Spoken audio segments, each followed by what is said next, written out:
Well, it was a heartbreaking homecoming for thousands of those who reached Guwahati from cities like Chennai, Bangalore and Hyderabad by special trains. These trains reached this morning, leaving everything behind. These people are now staring at their blank future with nothing left in their hands.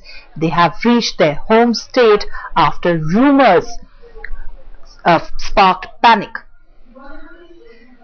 The special trains from Bangalore have arrived in Guwahati railway station after a travel of almost 2 days and 2 nights.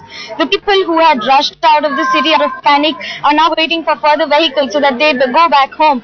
There have been special arrangements that have been made by the state government, like a help desk and a helpline to help them out, and also special vehicles that will be ferrying them not only from Guwahati railway station but also to the nearest bus stand from where they can go to their respective routes.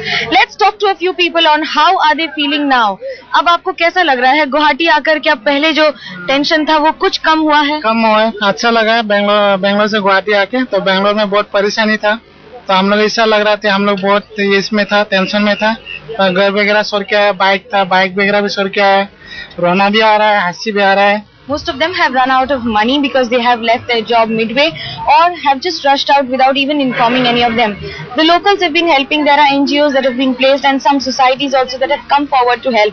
But all this help is superficial because the tension still prevails in their mind till they finally reach their home. With camera person Praveer Viswas, this is Manogya Loiwal in Guwahati for Headlines Today.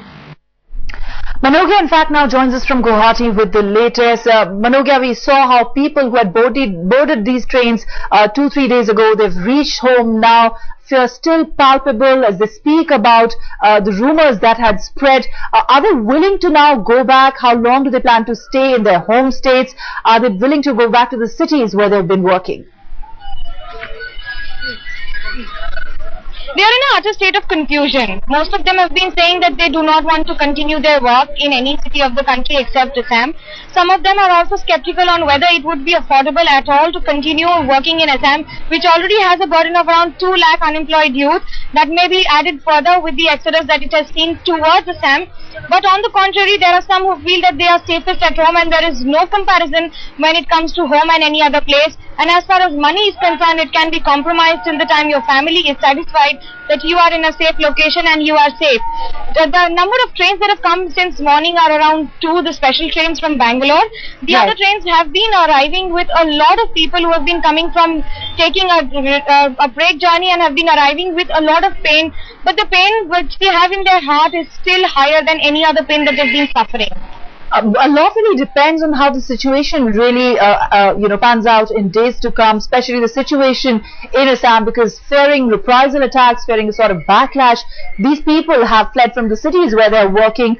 On the ground, how's the situation in those 2 districts where we saw some incidents of violence, still a very volatile sort of a situation in those districts? Well, you use the right word. It is still very, very volatile. One, the reason being that there are festivities awaiting and it would be the last 2 days of the Ramzan month. And also the fact that there was a murder last night in Chirang district where some miscreants had shot dead one of the persons of the minority committee. Now that has again raised the brows of many on what has the state government been doing, and also despite the flag march in certain areas, an army being deployed, how come there is still more violence that is raising? There was no violence that has been reported in last 24 hours, but that does not suffice for the reason and does not give enough reason stating that it is under control, because there are additional measures and clamping of prohibitory orders in different areas that is being done to control the situation in the coming days, because that is the biggest challenge of the government for containing the situation and avoiding any further clashes that may erupt in the region. Manogya Loiwal, thank you very much for joining us from Guwahati.